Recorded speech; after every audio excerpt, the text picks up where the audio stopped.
Добрый вечер. Хайрли Кейш. Это ток-шоу «Точка опоры» на телеканале ТНВ Татарстан. В студии Светлана Кадырова.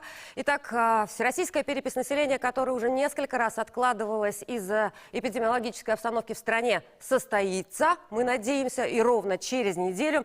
И поэтому ее значение сегодня мы будем обсуждать с нашими гостями. Еще и потому, что нам хочется очень вспомнить перепись 1989, 2002, 2010 годов. Какие выводы на будущее можно сделать из опыта прошлого. Вот сегодня все это вместе обсуждаем за неделю до старта переписи. Представляю наших гостей. Дамир Мавлевиевич Исхаков, доктор исторических наук, главный редактор журнала «Туган Ересемесис». Гульнара Фатовна Габдрахманова, доктор социологических наук, руководитель отдела этнологических исследований Института истории имени Марджани, Академии наук Татарстана. Добрый вечер. С нами сегодня Марина Маратовна Имашева, доктор исторических наук, доцент кафедры истории Татарстана, Института международных отношений КФУ. Рада вас видеть. Здравствуйте. Бахтияр Аскандерович Измайлов, кандидат исторических наук, заведующий отделом междисциплинарных исследований Института истории имени Марджани, Академия наук Республики Татарстан. Добрый вечер. С нами сегодня представители Татарстанстата Татьяна Валентиновна Никошина, заместитель начальника отдела статистики населения и здравоохранения Татарстанстата. Альфинур Ахатовна Мустафин, начальник отдела статистики Татарстанстата. С нами сегодня на интернет-связи Магнитогорск и Ульяновск. Из Магнитогорска Равиль Гатаулаевич Хуснуддинов, редактор газеты «Татар-Ухи», Магнитогорская местная национально-культурная автономия татар. Хайрли Кейш. Ульяновск с нами, это Радик Мансурович Гафуров. На самом деле, конечно, не в Ульяновске он сейчас, ему везет, но все-таки вопросы переписи его волнуют не менее. Предприниматель, общественный деятель, эксперт по технологическим и социальным трендам. Здравствуйте. Салам алейкум. Напоминаю, что мы работаем в прямом эфире. Телефон нашей студии 554-56-10. Можно звонить и задавать свои вопросы нашим экспертам, особенно если еще вы не знаете каких-то деталей о переписи, как в ней принять участие. Вместе с тем я хочу начать. Также нашим экспертам напомнить, что у нас кнопки на пультах. Красный категорически не согласен с коллегами, зеленый согласен, белый отношусь нейтрально. Но для начала опрос в наших социальных сетях в группе ТНВ ВКонтакте. Мы живем в многонациональной республике, многонациональной стране. И вот вопрос этнической самоидентификации является действительно очень важным. И нашей аудитории мы задали вопрос: что является главным для определения вашей национальности? Моя родословная, так ответили 74% проголосовавших. 22% респонденты сказали, что это родной язык. И 4% считают, что только вот внутреннее самосознание определяет его этническую принадлежность. Зрители также могут включиться в голосование. Вопросы вы также сейчас видите на экране. Подведем их в конце программы. Ну что, оказалось, государство нас уже давно считает. Начиная с дня рождения данные о каждом из нас поступают в органы ЗАГС. Сведения есть в отделах образования, факты собираются в налоговой службе. В общем-то, мы пользуемся электронными сервисами. Казалось бы, о нас уже сейчас точно все знают. Для чего необходимо снова пересчитать. Вот важность и необходимость. Дамир Мавлевич, все-таки с вас начнем, потом к Татарстанстату перейдем. Ну, вообще-то переписные дела не новость в нашей стране. Каждые 10 лет прежде проводили перепись. И вот перепись 1989 года имела ряд проблем. О них мы хорошо знаем, потому что накануне было сильное давление на татарское население Башкортостана. И поэтому там в ходе переписи удалось нормализовать ситуацию более-менее после смены власти. А постсоветской переписи вот 2002-2010 годов, особенно 2002 года, была очень проблемная перепись. Там татар пытались поделить на 45 групп. Но вот сейчас наступает третья постсоветская перепись с некоторым запозданием, потому что по стандартам международным через каждые 10 лет лучше переписывать. Но были объективные обстоятельства из-за того, что задержались мы немножко. Но сейчас я бы не сказал, что все очень плохо, но тем не менее проблемные зоны остались. Например, мы хорошо знаем, что есть проблемы в Башкортостане до сих пор не исчезнувшие. Есть вопросы с сибирскими татарами, с астраханскими татарами еще скажут, может быть. И вообще есть у нас некоторые сородичи, которые склонны записывать себя не татарами, а булгарами, пардон. Их не так много, но есть такая группа. Посмотрим, как запишутся крещенные татары. Там тоже есть свои специфические особенности. Да, вот эти более такие детальные уже вопросы, более глубокие, чуть позже, и проблемные точки, да, исходя из прошлых переписей. Татьяна Валентиновна, вот для чего нас считать-то считать собираетесь? Ну, такой исторический момент наступает, всероссийская перепись населения. Для чего? Период 10 лет достаточно длинный, чтобы произошли глубокие изменения в обществе. Во-первых, перепись дает уникальные источники данных о домохозяйствах, о людях, о занятости, об уровне образования и позволяет на основе данных переписи скорректировать определенные социально-экономические программы. Как вы считаете, вот между переписью 2010 и 2021 года такой рывок произошел и в цифровизации, вообще во всем. Как вы считаете, насколько уже актуально вопросы 2010 с вопросом 2021? Ну, вы знаете, в нескольких блоках произошли изменения с 2010 и по нынешний период. Допустим, по занятости, вопросы занятости. У нас появились самозанятости, предпринимательский доход, заработная плата. Это новые вопросы, новые варианты ответов, вернее, на вопрос об источниках средств к существованию. А что касается, мы имеем в виду сейчас как раз вопросы и национальной идентичности, что-то поменялось в вопросах? Нет, вопрос о национальности, он также записывается со слов опрашиваемого по самоопределению. Ну, сейчас Дамир Мавлиевич говорил, что на 45 групп в 2010 году, да, татар было распределение. Как сейчас? Ну, сейчас вот, значит, в 2022 году решением правительственной комиссии будет рассматриваться как раз вопрос об, значит, размещении информации, официальной информации по итогам переписи по национальностям. Да. С вашего позволения, вот вы спросили, для чего нужны переписи. Вот если говорить о национальном вопросе, то я хотела бы обратить внимание, что перепись сейчас является единственным источником о национальном составе нашей страны. То есть, если была советская практика регистрации национальности в паспортах, и она была обязательной для всех, да, ее сняли, и сейчас, собственно говоря, мы кроме переписи мы не знаем, не обладаем другими источниками. Раз в 10 лет мы можем узнать, сколько народов у нас живет в нашей стране, в каком количестве, где они размещены, эти народы. Это для нас очень важный источник. Насколько вы сейчас ждете? Очень ждем. На самом деле для ученых это такой очень важный материал для того, чтобы проанализировать современные национальные процессы. Хорошо, спасибо. Сейчас все-таки Магнитогорск. Подскажите, пожалуйста, как там у вас подготовка к переписи? Готовы считаться?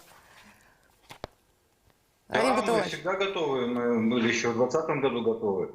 Вот. И, в общем-то, татары Магнитогорска и окружающих районов готовы записываться татарами.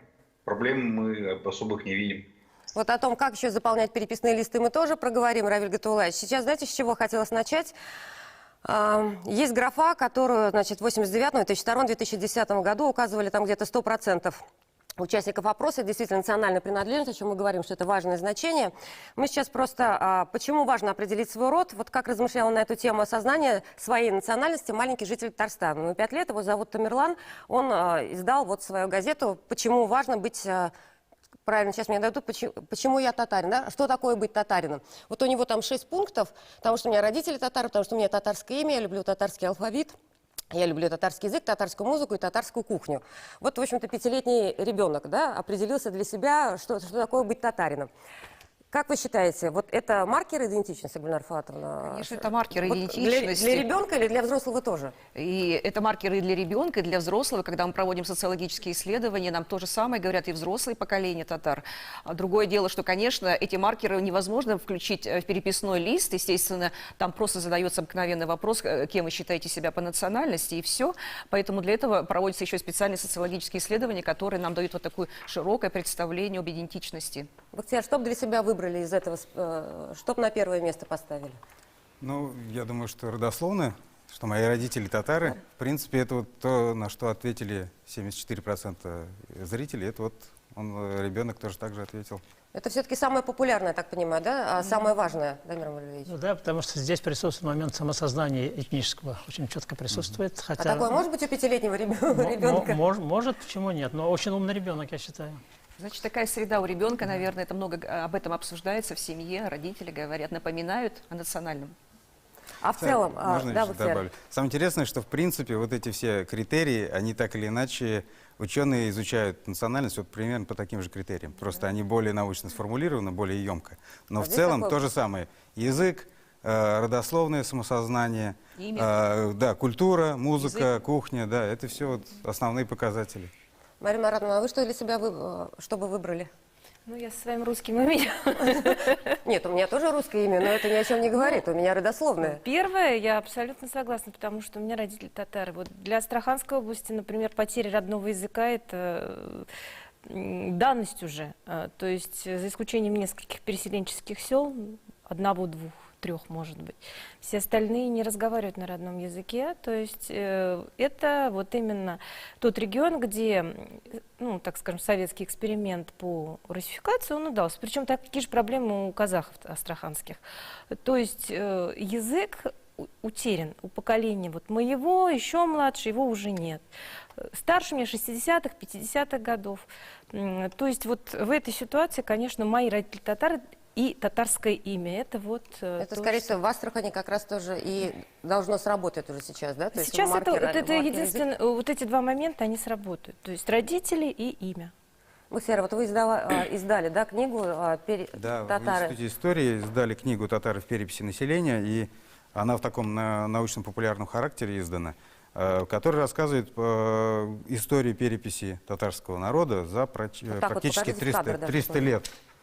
Да, то есть мы берем первые ревизии, которые проходили на территории Российской империи еще в XVIII веке, и заканчиваем последней переписью населения 2010 года. То есть вы все это систематизировали? Вот в этом Мы плане? постарались, да, максимально просто, коротко объяснить, что происходило с татарским народом на протяжении всего этого времени, как происходили фиксации в переписях населения вот этого татарского народа, какие основные критерии являлись показателем для государства относительно того, почему эти люди считаются татарами.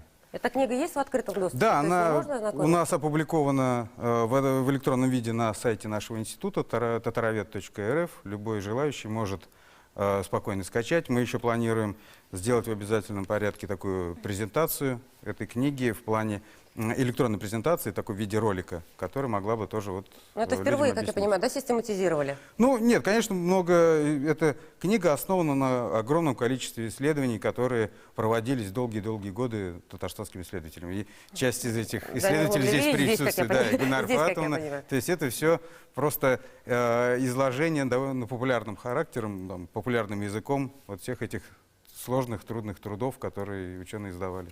Хорошо, спасибо. Мы сейчас прервемся на рекламу, потом продолжим. Не переключайтесь.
Мы продолжаем ток-шоу «Точка опоры» на телеканале ТНВ Татарстан. Обсуждаем сегодня предстоящую всероссийскую перепись населения и вспоминаем переписи прошлых лет. И вот сейчас предлагаю посмотреть, значит, данные по последней переписи населения 2010 года. Татар в России было 5 миллионов 310 тысяч человек, примерно 200 тысяч меньше, чем в 2002. Если сравнивать данные переписи 2002 и 2010 года, то в процентном отношении, в общем-то, ничего не изменилось. Да? 3,87 татар в России, второе место по численности после русских. Вот почему вот эти количественные параметры нам важны? Ну, потому что перепись – это все-таки такая очень серьезное государственное мероприятие, которое позволяет нам узнать, сколько нас. И вот как раз вот эти данные нам показывают, сколько татар в нашей стране. И на основании вот таких вот данных о разных народах, и в том числе о татарах, государство формирует национальную политику. То есть определяются какие-то специальные программы финансирования национальной политики, реализуются какие-то проекты, которые ориентированы на какие-то конкретные народы. В этом смысле вот как раз перепись очень важна для того, чтобы формировать национальную и другие политики, социально-демографическую, экономическую политику, языковую политику. Поэтому действительно вот, перепись – это очень важное мероприятие. Ну и не только. Даже, например, можно подсчитать, исходя из численности, даже такие параметры, как сколько мечетей нам нужно вообще-то, потому что есть вместимость у мечетей. Мы можем подсчитать, сколько школьников татар будет в школах учиться.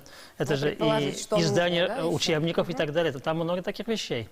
Ну, вот смотрите, вот просто вот разница, да, такая, вроде бы небольшая, там, доли процентов и так далее, ну, станет меньше, допустим, вот в предстоящей переписи на 200 тысяч, ну, условно, да, 200 тысяч меньше. Что от этого? Это еще важный ведь фактор такой мобилизации нации. Вот мы видим показатели, как они меняются, и мы можем понимать, насколько нация в правильном направлении движется. То есть, если мы видим, что и происходит некое сокращение, соответственно, мы должны уметь видеть это подкорректировать, конечно. Внутренние проблемы, то есть, вот да? это численное, это просто показывает тот процесс за 10 лет, который прошла, например, татарская нация, когда мы говорим вот об этих цифрах. То есть, если мы увидели, что там все равно, к сожалению, есть некое сокращение, но поскольку сократилось еще и население российского государства, то здесь процент сохраняется примерно такой.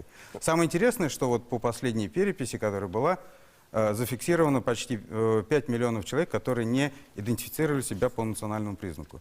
То есть это вот тоже важный такой показатель. Хотя российский этнолог Валерий Александрович Тишков считает, что это просто результат недоработки переписчиков, которые просто не дошли ногами до конкретных. До 5 миллионов. Да, ну, они просто до 5 миллионов дошли и взяли эти статистические материалы просто из ЗАГСов, из данных МВД и прочих. То есть, вот. Соответственно, реалиям, потому что в больших городах примерно к трети жителей переписчика так и не добрались.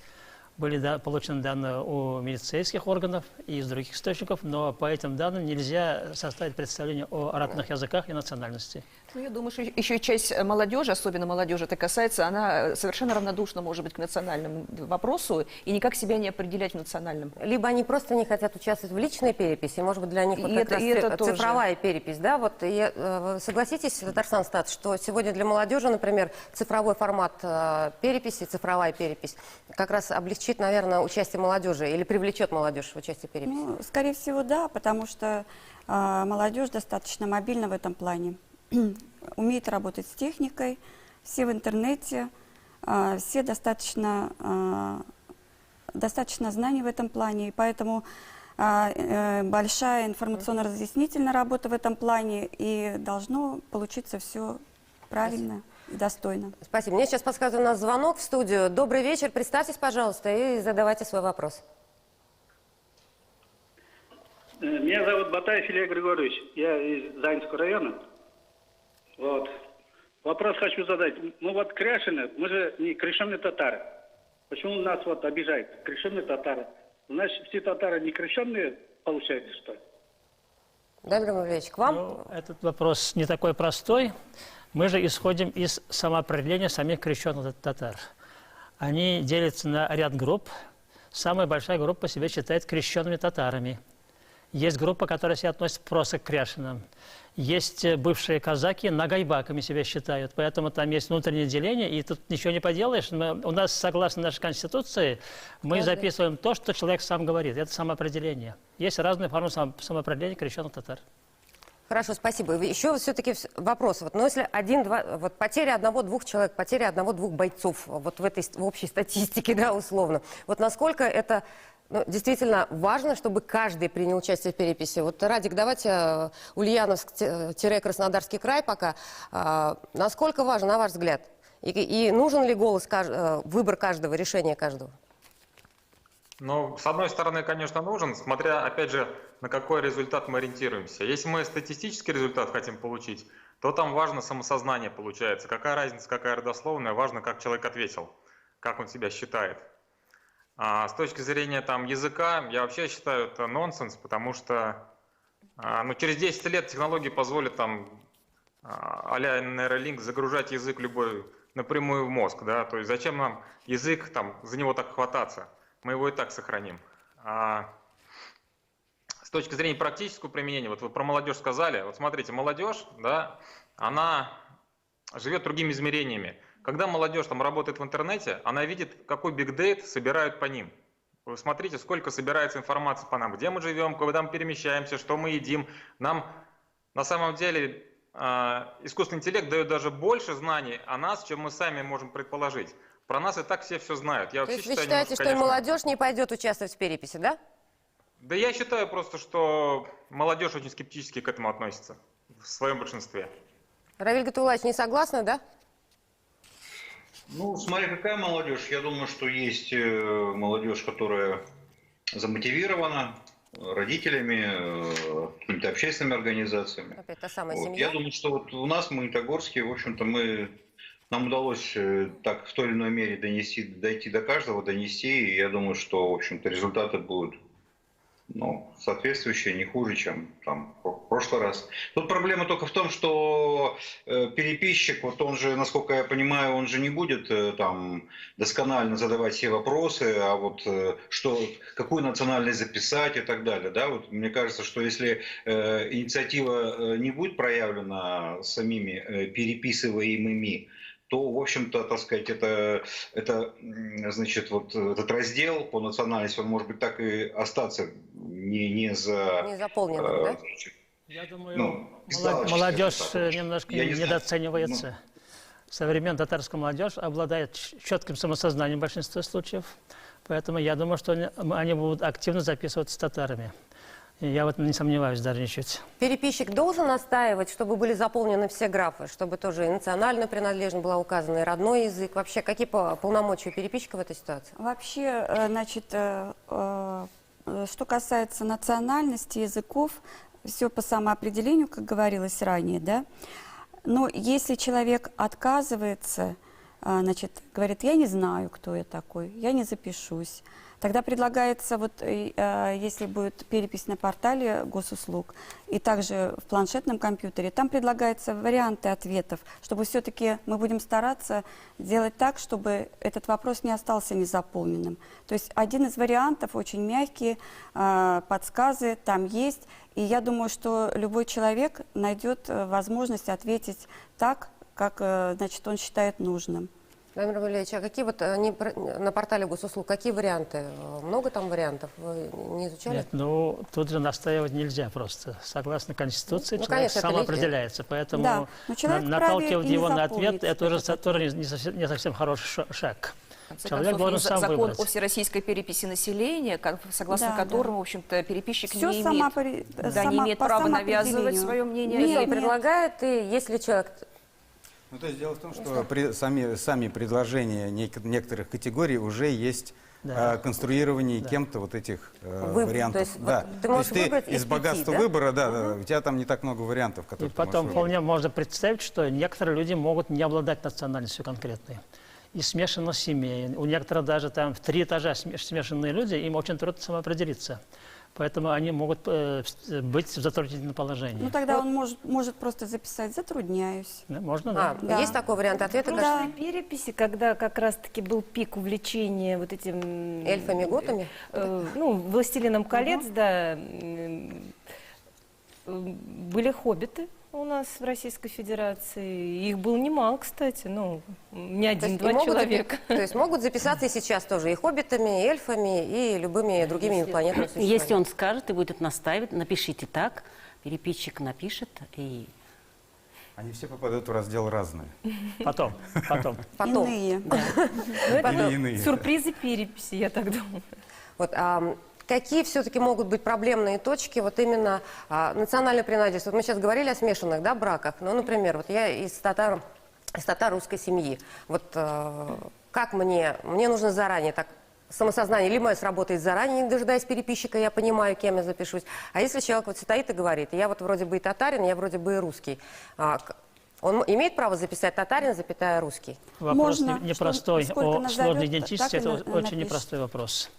Потому что там до сих пор, по-моему, вопрос еще не решился, как потом подсчитать после получения результатов.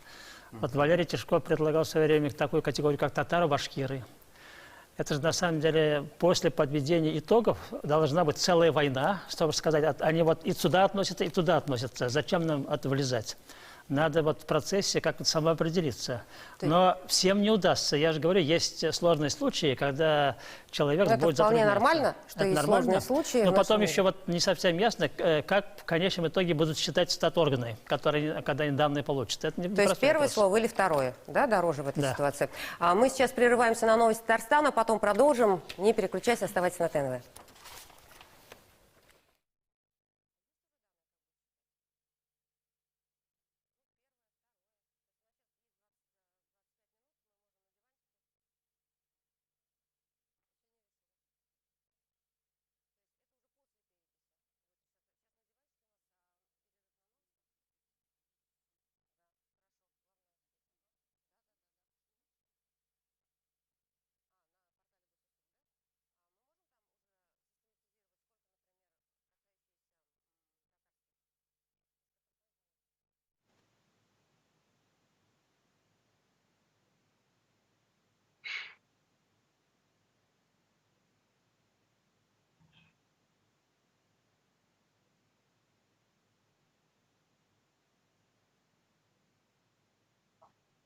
Да-да. Да-да, слышим. Да. Хорошо. Хорошо.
телевизором. То есть вы какой-то перерыв хотите в передаче? Почти месяц нам нужен, чтобы разгон.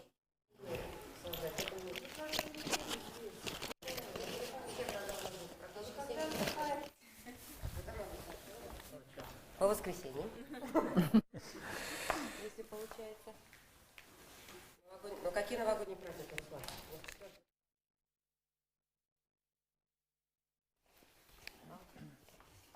Да, сейчас мы,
смешано.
Мы продолжаем ток-шоу «Точка опоры» на телеканале ТНВ Татарстан. Тема сегодня — всероссийская перепись населения, уроки истории.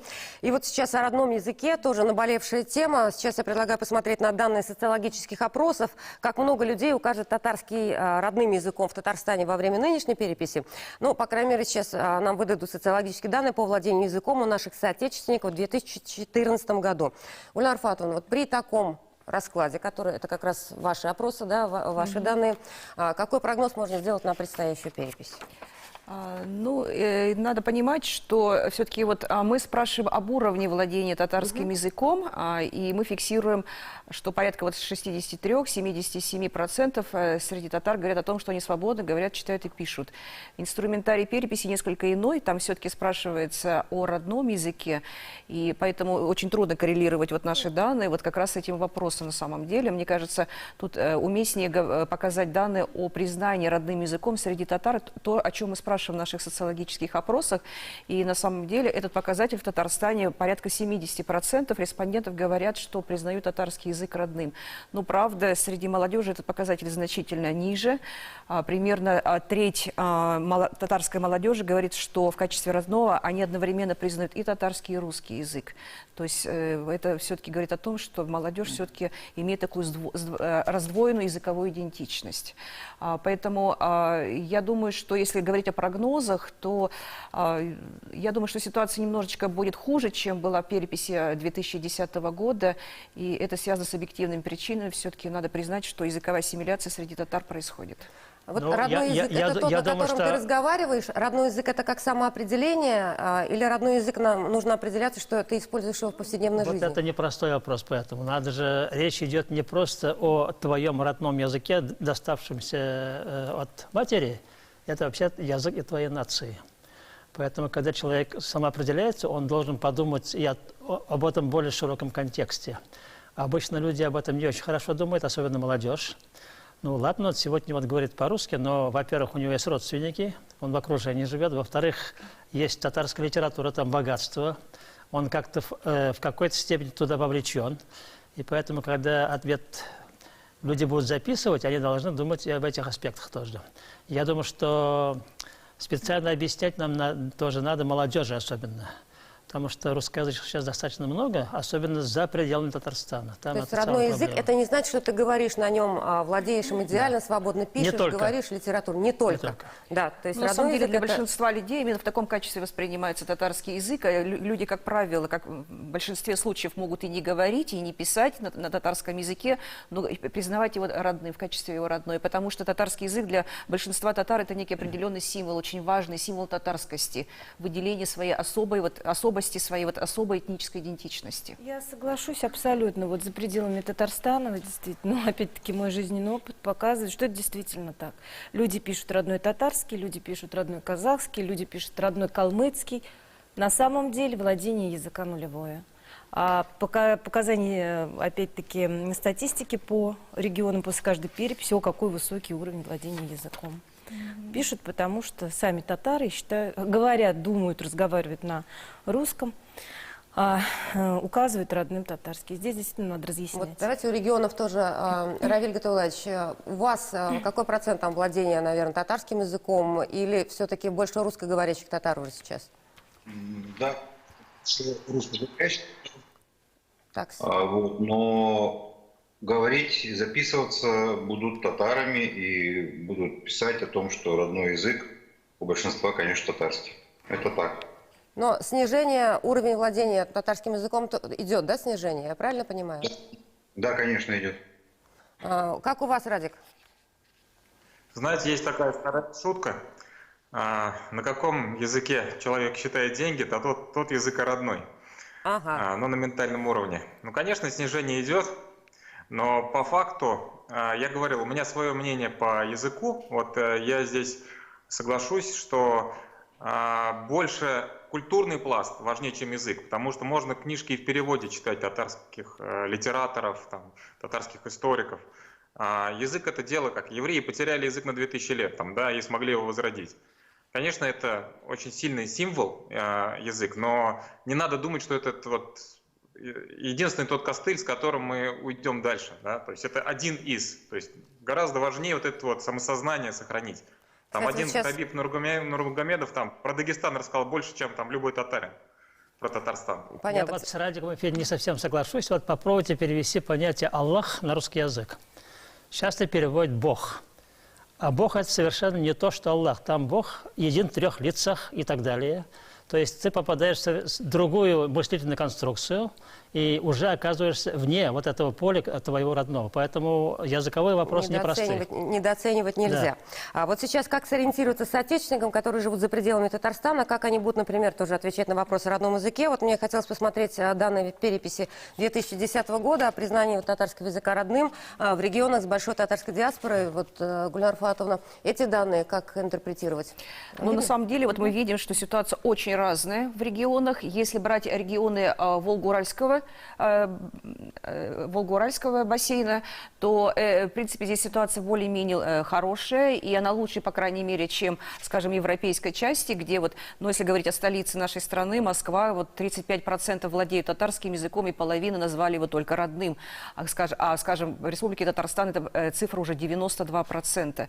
Астрахань ниже, вот мы видим, да, Челябинская область 37,51%, Тюменская область 43,70%. То есть ситуация очень разная, и в этом смысле, на самом деле, вот переписи для нас являются очень важным источником для того, чтобы понимать, какова вот эта вот языковая ситуация в самых разных регионах нашей страны.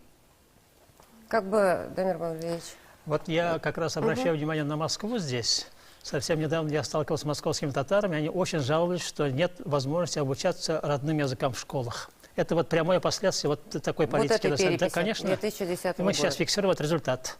То есть все-таки и национальное признание, и указание родным языком твоего языка, если ты татарин в этой ситуации, это все-таки важная, Да, конечно. важная абсолютно Даже графа. не столько в школах потребность, есть у старшего поколения, которые уже осознали, мы уже про молодежь говорили, да, не своей там курсы, виртуальной. еще что-то, да? Поколение 30-летних, 40-летних, 50-летних, Потерянное у них поколение. есть востребованность.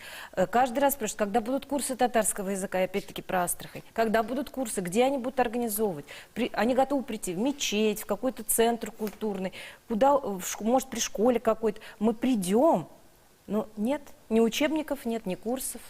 Дамир Ильич, ты правильно говоришь, что язык ведь это, когда мы говорим вот по поводу культуры, которая важным фактором является единение, например, нации, что и культура создается на основании какого-то языка, конечно.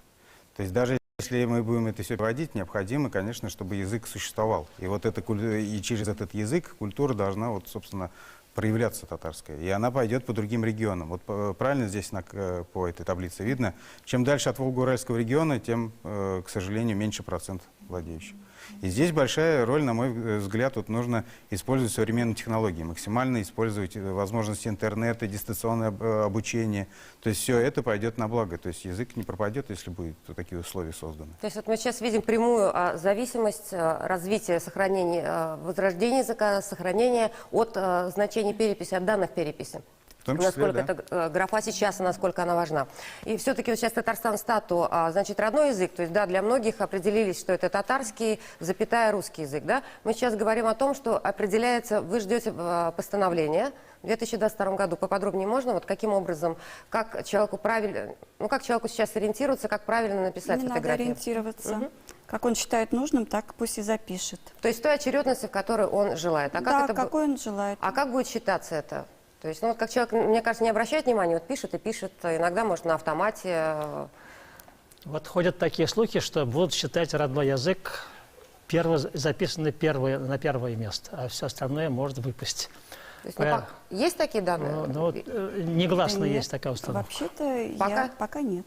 Пока такой информации нет. Мы сейчас прервемся на рекламу, потом продолжим.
Итак, мы продолжаем обсуждать уроки истории всероссийской переписи населения. Вот сейчас мы говорим о том, что если человек в графе «родной язык» может написать, учитывая, что он из смешанной семьи, возможно, да, у него там, может быть, до конца не определился с национальной идентичностью, может быть, указать несколько родных языков. Через запятую, через тире, как ему это сделать и вот каким образом сформировать, например, то есть татарский, русский и так далее. Что будет учитываться при подсчете? Ну, я еще раз хочу сказать, что запишем так, как человек скажет, пусть даже двойное какое-то название, но все формы группировок, это будет определяться, конечно, на правительственной комиссии. А когда она? В 2022 году, это где-то в начале года. То есть мы тогда только поймем. Все-таки в этой ситуации тогда, если вот такой вопрос все равно он встает, и мы понимаем, что смешанных браков у нас достаточно много, каким образом, что нужно сделать, чтобы... Надо первым назвать действительно свой родной язык. Свой родной язык. Язык своей нации. То есть, в общем-то, что потом уже... чиновники будут считать, это другой вопрос. На Чтобы это не задаваться этим надо. вопросом, как? Нужно определиться для себя, чтобы за тебя не посчитали, Да, как... именно. И так далее. И назвать один язык при Да. этом.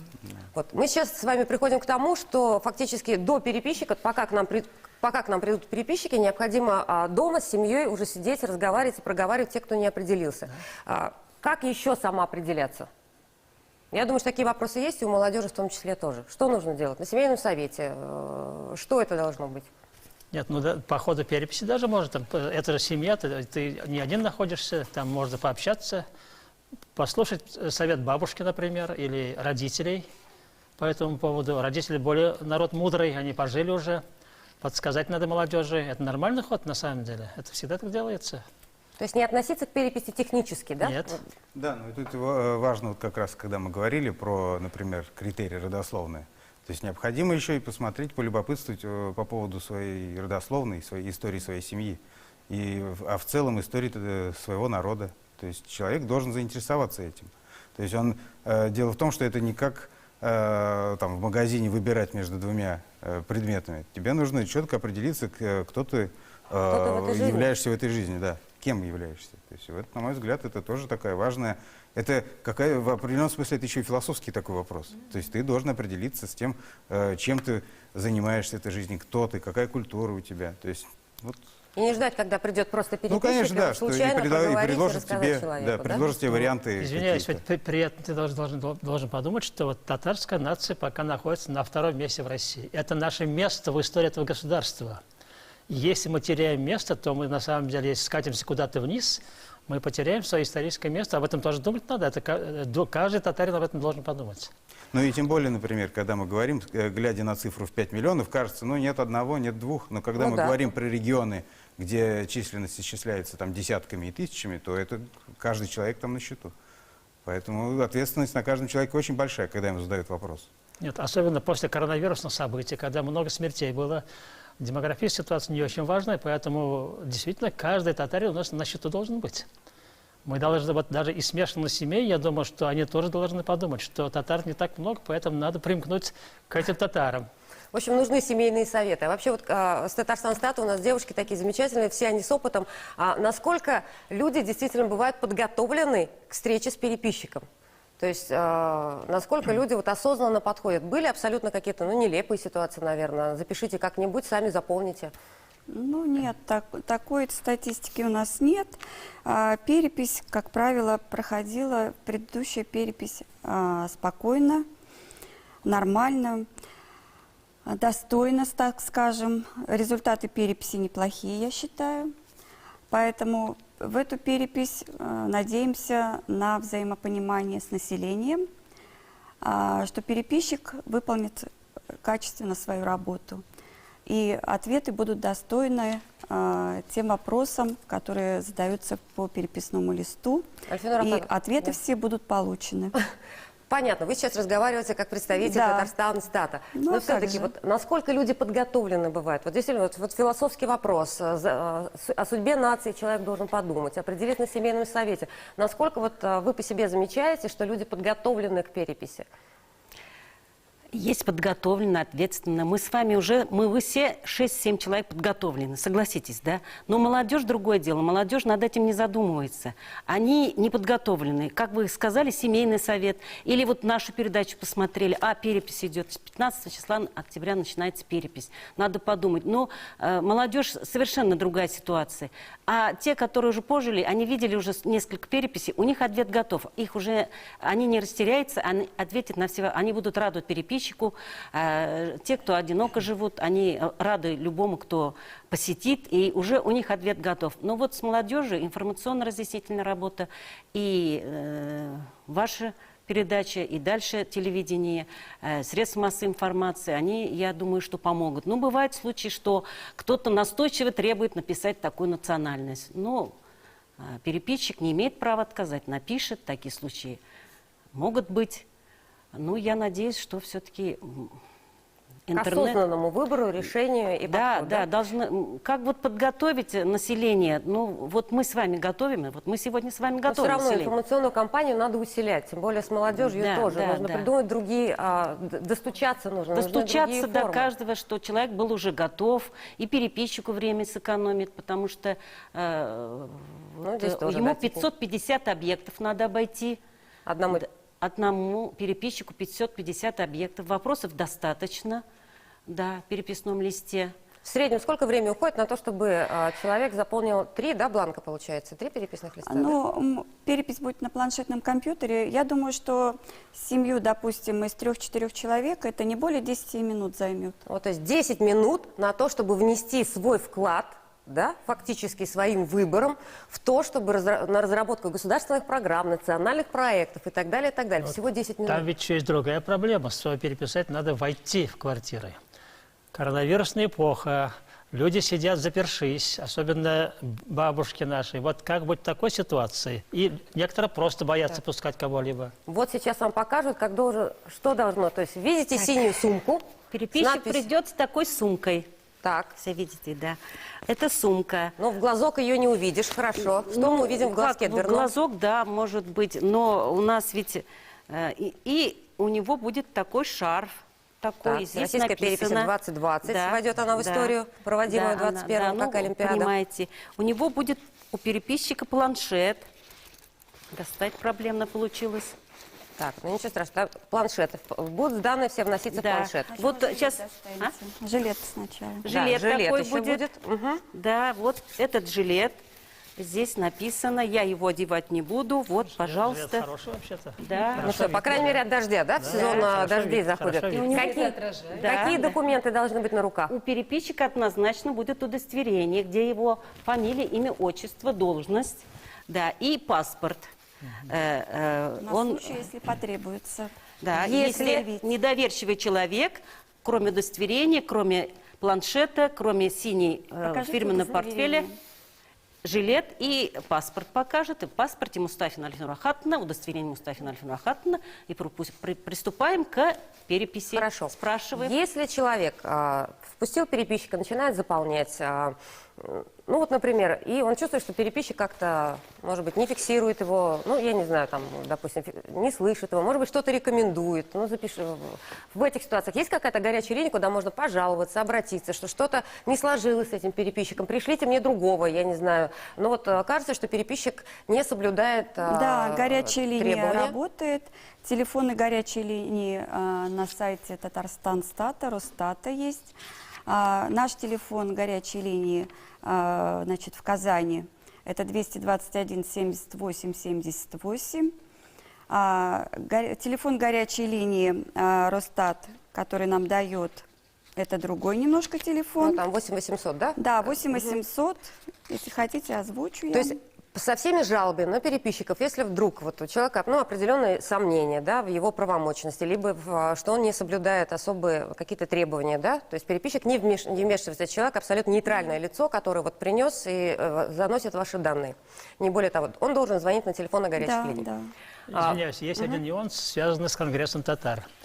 Мы при Конгрессе татар создали специальную группу юристов, которые, если будут нарушения, особенно вот национальных прав, не так записали национальность, и если переписанные будут жаловаться, мы будем эти вопросы рассматривать. Юристы готовы судиться даже по этому вопросу.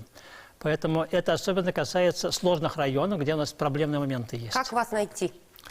Выйти на Всемирный конгресс татар надо. А это в пределах Республики Татарстан или на регионы тоже Это распространяется? на весь татарский мир. На регионы Работа тоже на всех, особенно за пределами Татарстана. Ну, это замечательно. Мы считаем, что в Татарстане у нас все нормально, здесь у нас власти имеются, которые будут четко контролировать этот вопрос. А за пределами, где есть сложные моменты, там, вот, может быть, придется вмешиваться таким образом. А что происходит, когда о нарушениях, вот, то есть поступает информация о нарушениях, что происходит дальше? Ну, вообще это решается уже на уровне Татарстан-стата. Если, значит, вопрос достаточно серьезный, у нас есть методологи, есть ответственный Росстат, который отвечает за проведение переписи населения. Этот вопрос решим. А может ли человек перепроверить, что записано? Ну, когда переписчик заполняет, значит, все данные по вопросам переписного листа, в принципе, это в доступе, в планшетном компьютере, это все налицо, это все видно. То есть, человек может еще раз внимательно прочитать, Да, это перепроверить все видно, что данные. он пишет, да. Мы даже такую рекомендацию выносим. Если сложно районы, можно какие-то страницы переписного листа снять на свой телефон. Это разрешается? Разрешается. Ограничений После этого таких нет. можно отправить к нам, если проблемные моменты будут только в этом случае. Бахтияр. Нет, я хотел уточнить, то есть Если может человек ли сам переписчик захочет свой потом, уйдя переписной лист из, фотографировать? от респондента, да, из квартиры, изменить эти показания? Или они онлайн уже сразу загружаются в некую базу? Как только опрос в Защита помещении какая, да? завершен, значит, переписчик нажимает кнопку «Завершен», опрос завершен, все, уже туда зайти нельзя будет переписной лист. Он... Всё. А человек может потом, например, вот я передумал, и завтра хочу снова переписаться и изменить какие-то графы. Такое возможно? Если сразу он сказал, да, допустим, ой, вы знаете, давайте приходите ко мне лучше в следующий раз, тогда вопрос, значит, опрос останется незавершенным, и переписчик придет еще раз. может прийти еще раз. Хорошо, сейчас в завершении программы давайте поймем, просто сформулируем вопрос, что нам нужно сделать так, чтобы перепись населения ровно через неделю прошла, скажем так, в соответствии со всеми нормальными правилами, требованиями и стандартами. Ну, на самом деле, мне кажется, тут вот поднимался вопрос об ответственности. И мне кажется, очень важно, чтобы вот все мы, граждане нашей страны, прочувствовали важность вот этого момента. Все-таки на самом деле перепись – это очень важное государственное мероприятие, и голос каждого здесь очень важен. Если мы хотим как-то вложиться в будущее нашей страны, вложиться в политики, которые будут реализовываться в нашей стране, каждый обязан просто принять ответственное, серьезное решение и очень серьезно ответить на вопросы переписного листа. Бахтияр? Ну, я согласен, здесь необходимо самому себе ответить на вопрос, кто ты. И по отношению к татарской нации, это как Шахбудин Маржани говорил, кто ты, если не татарин, задать себе этот вопрос и спокойно отвечать, да. Хорошо, Альфина Рахатовна. От лица государства придет наш переписчик, пожалуйста, пустите его. Можете не пустить, можете около двери ответить на вопросы, и он уйдет в следующую квартиру, перепишет весь участок, и мы получим достоверные все данные, и потом наука и органы власти проанализируют, примут решение, и мы будем дольше жить и процветать, Аллах. Хорошо, очень оптимистично. Татьяна Вениаминовна. Да. Валентина. Ну, слоган этой переписи – это «Создаем будущее». Каждый должен понять, что от того, какие мы данные получим, достоверность их будет, значит, положена в основу тех решений нашего правительства в отношении нас, людей, основы государства, вот, которые будут у нас действовать и благоприятствовать нашему развитию и процветанию. Мария Маратовна, если можно, коротко только. Я попрошу просто действительно отнестись ответственно и помнить еще о том, что сегодня это данные статистики, завтра это данные истории, и, пожалуйста, сделайте так, чтобы историки будущего судили о нас на основе вот этих достоверных, максимально достоверных фактов. Хорошо, Равиль Гатуллаевич, на ваш взгляд, что нужно? Ну, мне кажется, что Нынешняя перепись пройдет для татар достаточно относительно благополучно, поскольку мобилизация нации достаточно высока. Вот. Но, как говорится, перепись пройдет, а мы останемся со своими проблемами, с исчезающим языком, особенно в регионах. И мне кажется, сразу надо озадачиться переписью 30-го года, да, вот, потому что эти 9 лет ближайшие будут достаточно критичными для татарского народа, и, в общем-то, очень важно, чтобы к переписи 30-го года нация подошла достаточно мобилизованной. Хорошо, спасибо, Радик. В современной неопределенности прогностические модели, мне кажется, перепись надо хоть каждый год проводить. Поэтому я призываю просто всех, особенно там татар, братьев, сестр, каждый день трудитесь на благо татарской нации, на благо всего человечества, и все будет прекрасно. Не к переписи надо готовиться, а чтобы у вас перепись была в голове каждый день. Хорошо, спасибо. И Дамир Мавлевич, коротко. Это государственное мероприятие, поэтому ни переписчиков не надо бояться, ни самим не надо трусить. Никакие данные индивидуально подсчитываться не будут. Это общие данные государства интересует. Поэтому надо спокойно отвечать на все вопросы. И, конечно, при этом думать и о своей этничности, и о будущем своего народа. Вот тогда все будет нормально. Хорошо, в завершение подвожу итоги нашего опроса. Значит, что является главным для определения вашей национальной принадлежности? Моя родословная 54%, здесь уже меньше, в отличие, да, от социальных сетей. На втором месте респонденты убеждены, что это родной язык, 37%, да, и вот на последнем месте 7% это внутреннее самосознание, фактически согласно социальной аудитории. Ну что, я благодарю всех экспертов за участие в нашей программе, нам было интересно, я надеюсь, пожелаю успехов в проведении переписи всем нам. И я думаю, что создаем будущее, давайте его создавать. Всего доброго, до свидания.